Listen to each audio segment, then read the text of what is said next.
శంకర భగవత్పాదులకి లక్ష్మీదేవి ఎదురుకుండా కనపడుతోంది. ఆయన అమ్మవారిని పిలుస్తున్నారు, పిలిచి మాట్లాడుతున్నారు. గీర్దేవతేతి గరుడధ్వజ సుందరేతి శాకంభరీతి శశిశేఖర వల్లభేతి అన్నారు. అమ్మ నువ్వు గీర్దేవతేతి, నువ్వే సరస్వతివి అన్నారు. గరుడధ్వజ సుందరీతి, గరుత్మంత వాహనం మీద వెళ్ళేటటువంటి ఆయన యొక్క ఇల్లాలివి అన్నారు.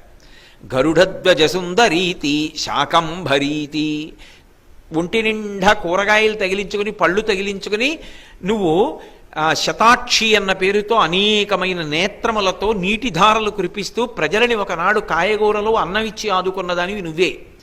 శాకంభరీతి శశిశేఖర వల్లభేతి, పరమశివుని యొక్క ఇల్లాలివి నువ్వే.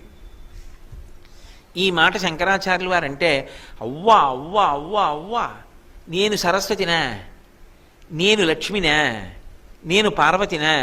పార్వతి అంటే పరమశివుడి ఇల్లాలు, శశిశేఖర వల్లభేతి నాకెలా అన్వయం? శంకర తప్పిలా మాట్లాడకూడదు అని వెళ్ళిపోవాలి లక్ష్మీదేవి. ఆవిడేం చేసింది? ద్రవిణాంబుధార, కనకధార కురిపించింది. అంటే మనకేమని అర్థం అవ్వాలి దాన్ని బట్టైనా కనీసం? తత్వమునందు మార్పు ఉండదు. ఎప్పుడు నువ్వు పిలిచి నీ కోరిక ఏమిటో దాన్ని బట్టి ఆవిడ అలా కనపడుతూ ఉంటుంది నీకు. కలెక్టర్ గారే కలెక్టర్, డిస్ట్రిక్ట్ మ్యాజిస్ట్రేట్, 2 పదవులు ఆయనే చేస్తారు. ఒకనాడు మెజిస్ట్రేట్గా వెళ్ళి కూర్చుంటారు కుర్చీలో, అప్పుడు ఆయన డిస్ట్రిక్ట్ మెజిస్ట్రేట్. ఆయన ఫైర్ అని చెప్పి కాల్పులకి ఉత్తర్వులు ఇవ్వచ్చు. ఆయన్ని ఓ ఆఫీసులోకి వెళ్ళి అక్కడ సరిగ్గా ఏదో జరగట్లేదు, వ్యవహారంలో తేడా ఉందనుకుంటే కొన్ని ఫైల్స్ తీసుకుని సీల్ వేసి ఆయన తీసుకెళ్ళిపోవచ్చు. ఎందుకంటే ఆయనకి మెజిస్టీరియల్ పవర్స్ ఉన్నాయి, న్యాయమూర్తిగా అధికారాలు ఉన్నాయి ఆయనకి. ఆయన్ని కలెక్టర్. మనం పెట్టుకున్న పదవుల్లోనే 2 అధికారాలు ఉన్నాయి. పరతత్వానికి ఎందుకు ఉండవు? ఆవిడే తెల్ల చీర కట్టుకుని వచ్చిందనుకోండి, శారద చదివిస్తుంది. ఆవిడే ఎర్ర చీర కట్టుకొచ్చిందనుకోండి, శక్తినిస్తుంది. ఆవిడే పచ్చ చీర కట్టుకొచ్చిందనుకోండి, డబ్బిస్తుంది. ఆవిడే గళ్ళ చీర కట్టుకొస్తే చదువు ఇవ్వచ్చు. అంతేకాని చీరని బట్టి ఇవ్వడం కాదు. ఆవిడ తత్వం నీకేం కావాలో చూసిస్తుంది. వాంఛితార్థ ప్రదాయిని, ఇవి వీడికిస్తే వీడు వృద్ధిలోకి వస్తాడు, ఇవ్వాలని ఇస్తుంది. నువ్వు అడిగినా అది నిన్ను పాడి చేసేదైతే ఆవిడ ఇవ్వదు. ఎందుకంటే ఆవిడ తల్లి కనుక. పిల్లవాడు ఆడుకోవడానికి బ్లేడ్ అడిగితే అమ్మిస్తుందా? ఇవ్వదు.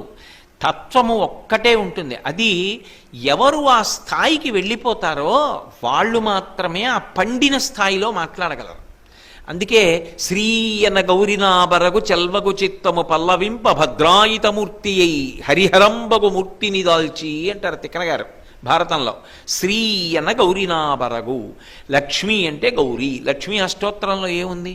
నవదుర్గాం మహాకాళీం బ్రహ్మ విష్ణు శివాత్మికాం అనుందా? నవదుర్గలు, మహాకాళి, బ్రహ్మ విష్ణు శివాత్మిక, లక్ష్మీదేవి అని ఉందా లేదా లక్ష్మీ అష్టోత్తరం? అవి తీసేస్తావా లక్ష్మీదేవికి అన్వయం కావని? చదవట్లా? కాబట్టి తత్వం ఒక్కటే ఉంటుంది. ఆ ఉన్న తత్వము మన యొక్క వాంఛితార్థమును అనుగ్రహించేటప్పుడు అది మీ కోరిక ఏమి అన్నదాన్ని బట్టి ఆ పేరు అలా ఉంది అని మనకి అన్వయం. మీరు అలా ఆ పేరుతో పిలవనంత మాత్రం చేత అది ఇవ్వదని మీరు అనుకోకూడదు.